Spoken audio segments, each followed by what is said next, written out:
la régulation, elle a aussi comme objectif la sécurité de l'épargnant.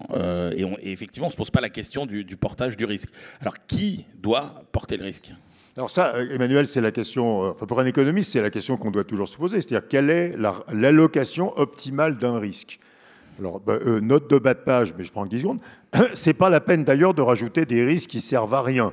Ce qu'on est en train de faire en ce moment, regardez ce qui se passe avec les prix de l'immobilier ou la valorisation de certaines entreprises dans les opérations. Donc déjà, les vrais risques sont suffisants sans qu'on en amène d'autres.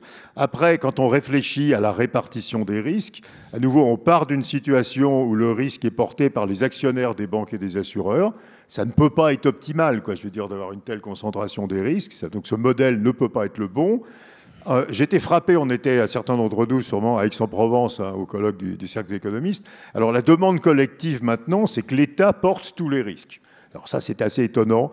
On rencontre des présidents de grandes entreprises qui étaient l'année dernière ultra-libéraux et qui cette année veulent que l'État prenne tous les risques sur son bilan. Ça ne peut pas être optimal non plus, l'État. Mais on a entendu vraiment la demande vraiment que l'État n'a qu'à garantir tous les financements en fonds propres des entreprises. Donc c'est complètement n'importe quoi. Et puis il faut rappeler que quand l'État prend un risque, à la fin, il le rend aux ménages, hein, parce que si ça tourne mal, il va lever des impôts.